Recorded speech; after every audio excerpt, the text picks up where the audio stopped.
अब one nation one election की बात कह रहे हैं, आशुतोष जी अभी कह रहे थे। मैं तो कह रहा हूं इस देश में एक नारा चाहिए, वन नेशन वन डीलर। एक ही आदमी है जो नेता है ही नहीं। किसी गलतफहमी में नहीं रहना चाहिए आप लोगों को कि भारत का प्रधानमंत्री देश का नेता है और देश के लिए काम कर रहा है। भारत का प्रधानमंत्री देश के लिए नहीं, अपने दोस्त के लिए काम कर रहा है, इंडिया के लिए नहीं, अडानी के लिए काम कर रहा है। और ये प्रमाण के साथ मैं कह सकता हूं, आप सारी योजनाएं उठा के देख लीजिए। रेल उठा के अडानी को, सेल उठा के अडानी को, गैस, बिजली, पानी, सड़क, पोर्ट, एयरपोर्ट, सारा हिंदुस्तान एक आदमी के नाम करते जा रहा है और कोई सवाल पूछने वाला नहीं। एक व्यक्ति को 2.5 लाख करोड़ रुपए का कर्जा मिला है, 2.5 लाख करोड़ रुपए का। जीरो लगाते लगाते आप थक जाएंगे।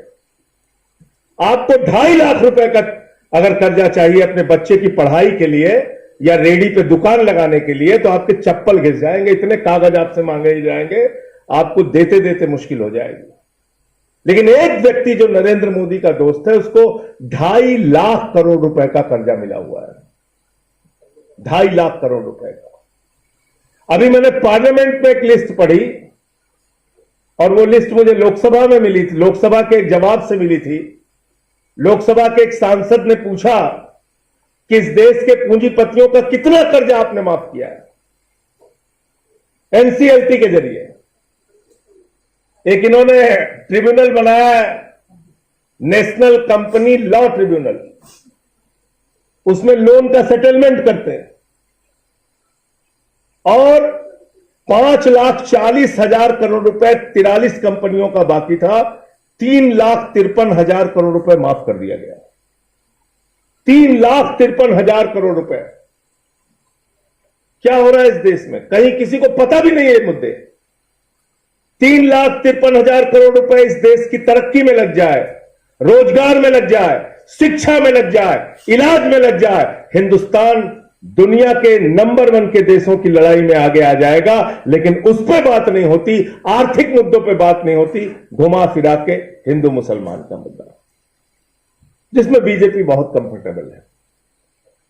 इनके जो दोस्त भाग के गए हिंदुस्तान छोड़ के, नीरव मोदी हो, मेहुल चौकसी हो, विजय माल्या हो, नितिन संदेशरा हो, ललित मोदी हो, ये सारे लोग जिनका बीजेपी से कनेक्शन है, हजारों हजार करोड़ रुपए हिंदुस्तान का लूट के चले गए। इन सवालों पे कोई आंदोलन नहीं होता, कोई बातचीत नहीं होती। आज मैं एक ही बात कहने के लिए आया हूं कि अगर मौजूदा हालात में किसी एक चीज से आप भारतीय जनता पार्टी की राजनीति को खत्म कर सकते हैं, उनकी नफरत की राजनीति पे ताला लगा सकते हैं, तो वो है सिर्फ और सिर्फ सामाजिक न्याय की राजनीति, सोशल जस्टिस की राजनीति। उसके बगैर आप इस पे ताला नहीं लगा सकते और उसमें सबको आप इकट्ठा कर सकते हैं। जब आप सामाजिक न्याय की बात करते हैं तो आदिवासी की भी बात होगी, जब आप सामाजिक न्याय की बात करते हैं तो दलितों की भी बात होगी, पिछड़ों की भी बात होगी, मुसलमानों की भी बात होगी, बौद्धों की भी बात होगी, सिखों की भी बात होगी, अल्पसंख्यकों की भी बात होगी। तो सामाजिक न्याय सबसे बड़ा मुद्दा है जिसपे सबको लामबंद करके, एकजुट करके यह कहना चाहिए कि हम इस देश में रहते हैं बाबा साहब डॉक्टर भीमराव अंबेडकर के संविधान के मुताबिक, किसी नरेंद्र मोदी और योगी के फरमान के मुताबिक नहीं।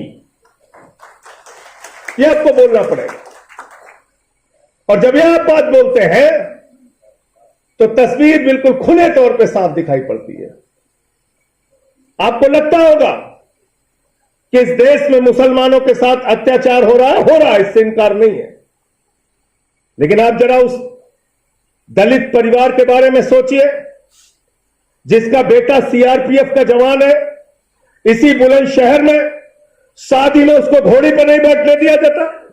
जरा उस दलित परिवार के बारे में सोचिए, मध्य प्रदेश के अंदर घर में मौत हो गई, मौत के बाद वो अर्थी लेकर पहुंचे, उस शमशान में चले गए, जहां पर उनको अपने घर वाले का अंतिम संस्कार करने की इजाजत नहीं है। आप जरा उसके बारे में सोचिए कि जयपुर के अंदर एक मंदिर में शादी के बाद एक दलित जोड़े को मंदिर के अंदर प्रवेश नहीं करने दिया गया। आप सोचिए कर्नाटक के अंदर एक सांसद जो दलित समाज का था, भारतीय जनता पार्टी का था, भारतीय जनता पार्टी का शासन था, एक गांव के अंदर उसको घुस के उद्घाटन नहीं करने दिया गया। कितनी मानसिक पीड़ा झेलनी पड़ रही है, कितना अत्याचार समाज के एक बड़े तबके पे हो रहा है, इसकी आप कहानी लिखेंगे, अंतहीन गाथा है। इन मुद्दों को उठाइए और इस पे एकजुट हो जाइए। देखिए, इनको भागने का रास्ता नहीं मिलेगा, भागने का रास्ता नहीं मिलेगा। आज मैं जब यहां आ रहा था तो एक सभा से होके आया, उसमें केजरीवाल साहब ने एक ट्वीट का जिक्र किया। भारतीय जनता पार्टी के एक नेता हैं, उत्तर प्रदेश के ऊर्जा मंत्री हैं, वो अपने ट्वीट में लिख रहे हैं, हरामी के पिल्ले, हरामजादे। ऐसी भाषा का इस्तेमाल, ऐसी भाषा का इस्तेमाल बीजेपी का मंत्री कर रहा है अपने ऑफिशियल हैंडल से।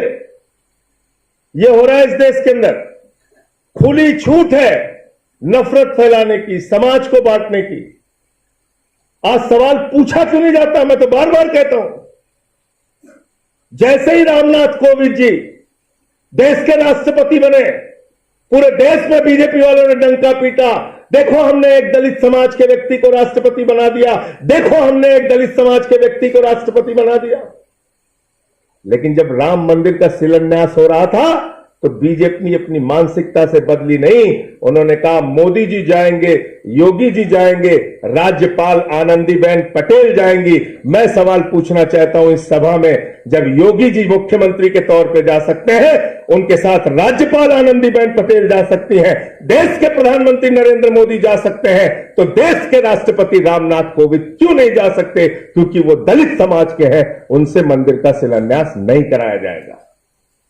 ये सवाल पूछना पड़ेगा कि आजादी के इतने साल के बाद भी जब मंदिर का उद्घाटन होता है तो भारत के प्रधानमंत्री जाते हैं, योगी जी जाते हैं, राज्यपाल जाते हैं, लेकिन देश की मौजूदा राष्ट्रपति श्रीमती द्रौपदी मुर्मू जी नहीं जाती, क्योंकि वो आदिवासी समाज से हैं। ये सवाल तो पूछना पड़ेगा।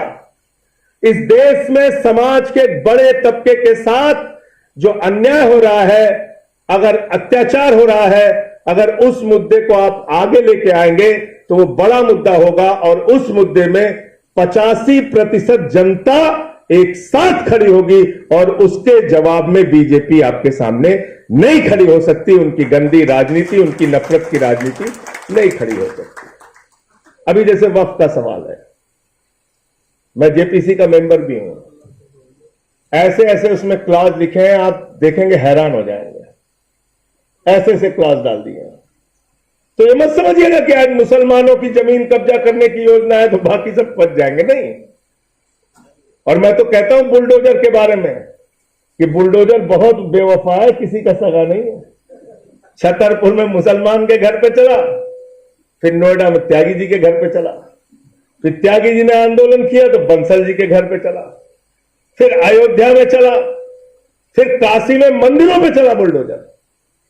आप सोचिए कि अगर नरेंद्र मोदी ने जिस तरीके से लगभग 300 मंदिर काशी में तोड़े हैं, मैंने उसके लिए आंदोलन भी किया था, अगर ये काम किसी और दूसरे नेता ने किया होता बवाल हो जाता देश भर में। लेकिन देश के प्रधानमंत्री की कॉन्स्टिट्यूएंसी में 300 से ज्यादा मंदिर तोड़े गए। हो रहा है इस देश के अंदर। तो इसलिए मुझे लगता है कि व्यापक मुद्दों को, बड़े मुद्दों को, धर्म के नाम पर भेदभाव, जाति के नाम पे भेदभाव, भाषा के नाम पे भेदभाव, जहां जहां भेदभाव हो रहा है और जितने लोग उस भेदभाव से पीड़ित हैं, सबको एकत्रित कीजिए, सबको इकट्ठा कीजिए, और तब मुझे लगता है कि एक बड़ा आंदोलन इनके खिलाफ खड़ा किया जा सकता है। निश्चित रूप से सही कहा कि इनका कोई राष्ट्रीय आंदोलन में योगदान नहीं है। रोज सर्टिफिकेट मांगते रहते हैं जावेद अली से। जावेद अली साहब तो लेके आए थे एक बिल प्राइवेट मेंबर का, ये दिलाना चाहते थे अधिकार। मैं था उस दिन, पूछिए, झगड़ा हो गया इनके चक्कर में, इनके बिल के चक्कर में झगड़ा हो गया। वो सामाजिक न्याय से जुड़ा हुआ बिल, सोशल जस्टिस से जुड़ा हुआ बिल। और तब मैंने खड़े होकर कह दिया कि बीजेपी दलितों के, पिछड़ों के, आदिवासियों के खिलाफ है। पूरे भाजपा वाले चिल्लाने लगे, पूरे भाजपा वाले चिल्लाने लगे, हमसे नाराज भी ज्यादा रहते हैं। ठीक कहा हमारे साथी ने, सस्पेंड बहुत किया। तो जब मुझे सस्पेंड कर रहे थे तो मुझे कहने लगे कि संजय सिंह 56 बार बेल में आए, इन्होंने मणिपुर का मुद्दा उठाया। तो मुझे अब तक 56 फिल्म याद आ गई, इसमें 56 लोगों का इनकाउंटर किया था। मैं 56 बार भारत के लोकतंत्र को बचाने के लिए संसद की बेल में गया हूं और 156 बार जाना पड़ेगा तो जाऊंगा। इसमें डरने की क्या बात है? मैंने किसानों का मुद्दा उठाया, माइक तोड़ दिया। बड़ी आलोचना पूरी देश में हुई मेरी कि माइक तोड़ दिया संजय सिंह ने संसद में। मैंने कहा तुम किसानों की हड्डियां तोड़ रहे हो, उनके साथ जानवरों जैसा व्यवहार कर रहे हो, उन पे गोलियां चला रहे हो। 750 किसानों ने अपनी शहादत दी है।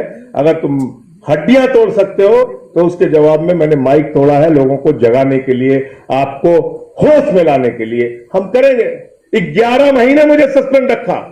मैं समझता हूं तारिक अनवर साहब बड़े सीनियर एमपी हैं।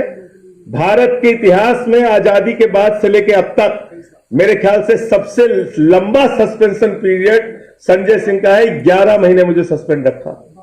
और अजीब बात और आपको बता दूं तारिक साहब, मेरी पार्टी ने मुझे दोबारा चुन के भेज दिया। केजरीवाल साहब ने दोबारा सांसद बना दिया। मैं पहुंचा, बोले आप सस्पेंड हैं। मैंने कहा भैया पिछला साल कार्यकाल बीत गया। बोले नहीं, नए कार्यकाल पे भी लागू होगा। ये कोई हंसने वाली, ये जावेद अली है, इसके गवाह हमारे साथ में राज्यसभा में, पूछ लीजिए सांसद जी। मुझे बोले नए कार्यकाल पे भी वो सस्पेंशन लागू होगा। मैं हैरान रह गया। मैंने कहा ऐसे कैसे लागू होगा? बोले लिखित माफीनामा आपको देना पड़ेगा। मैंने कहा मैं संघ में नहीं रहा हूं भैया, मैं नहीं दे पाऊंगा। कोई इस सब चक्कर में मत रहिए, गलतफहमी में। कहने लगे वो मामला कुछ हो गया था इसीलिए आपको जानते हैं ना, आप सस्पेंड क्यों किया गया? हमने कहा मैं खुद जानता हूं। बोले क्या? हमने कहा मैंने नारा लगा दिया पार्लियामेंट में, मोदी अडानी भाई भाई, देश बेच के खाई मलाई। उसी दिन आ गए बीजेपी वाले मेरे पास, बोले तुम्हें जरूर पक्का जेल में भेजेंगे। भेज दिया जेल। 6 महीने जेल में रहा। 13 दिन तक मुझे कोठरी से निकलने नहीं देते थे। जब मेरा ब्लड प्रेशर चेक करने के लिए निकालते थे तो 4 पुलिस वाले, पूरा अनाउंसमेंट होता था, वार्ड नंबर 1, 2, 3 के बंदी भाई अपने अपने बैरक में चले जाएं, और सब बंद होते थे। सब वहां से फिर मुझे वहां ले जाते थे, मेडिकल चेकअप करा के लेके आते थे। और जहां मैं रह रहा था, जिस कोठरी में, वहां भी सीसीटीवी लगा रखा था। 24 घंटे हमको देखते थे। तो मैं वहां टीवी ऑन करके, टीवी सब में लगा रहता था, कोई अकेले मेरे में नहीं। तो मैं वहां टीवी ऑन करके फिल्में ऐसी देखता था जिसमें हंसा जा सके। मैं आपको बता रहा हूं अपने जेल का अनुभव। और मैं फिल्में देखता था, और फिल्में जो मजाकिया सीन होती थी उस पर हंसता भी था खूब आराम से। जो है 13 दिन के बाद मैं गया भाई सुपरिंटेंडेंट के पास। मैंने कहा भाई जो एक सामान्य कैदी का अधिकार है उतना तो अधिकार दो मुझे। बोला ठीक है साहब, आप वॉक कर सकते हैं। तो मैं पुलिस के अधिकारियों से उनसे मिलता था, तो उनको यह रहता था कि ये दुखी क्यों नहीं हो रहे हैं। मैंने कहा किस बात के लिए दुखी होना है? बोले नहीं, आप तो बड़े मजे से जेल काट रहे हैं। हमने कहा ऐसे मजे से बोलो, मोदी जी भी आके काटे हमारे साथ। इतना ही मजा अगर आ रहा है तो आए, वो लोगों को भी भेजो। उनमें से तो एक है जिसका पुराना एक्सपीरियंस है, रह भी चुका है, तो उसी को भेज दो कम से कम। कहने लगे नहीं नहीं, वो ऊपर सब रिपोर्ट जाती है कि एकदम उनके ऊपर तो कोई फर्क ही नहीं पड़ रहा। तो जो भी उनको लगा हो, फिलहाल 6 महीने में मुझे जमानत मिल गई। अब मुझे ये कहा भी गया कि मैं अपने केस के बारे में ना बोलूं, तो मैं अपने केस के बारे में नहीं बोलता, लेकिन पूरी दुनिया के केस के बारे में बोलता हूं। कोई मुझे उसमें दिक्कत नहीं है। लेकिन एक बात जो मोटे तौर पे आई है सामने कि भाई डरना नहीं है, तो डरना नहीं है तो ठीक है, लेकिन बहुत दिमाग से काम भी करना है। ऐसे फ्रॉड लोगों से इस समय पाला पड़ गया है। इतने कॉन्फिडेंस से तारिक अनवर साहब सच नहीं बोल सकते जितने कॉन्फिडेंस से मोदी झूठ बोलता है, पूरे कॉन्फिडेंस के साथ।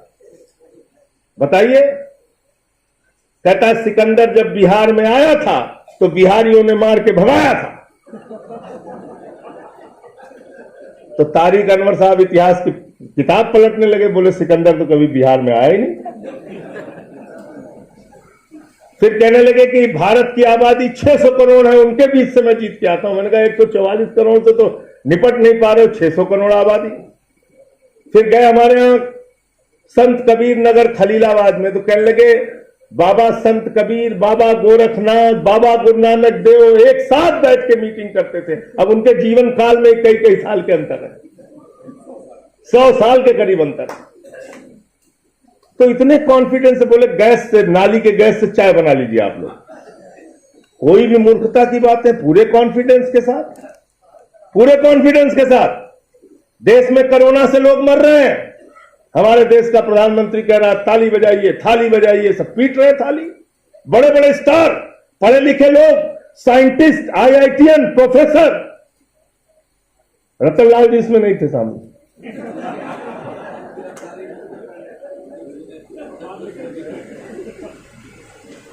तो समझ लीजिए आप, ऐसे पागल बना रखा है देश का।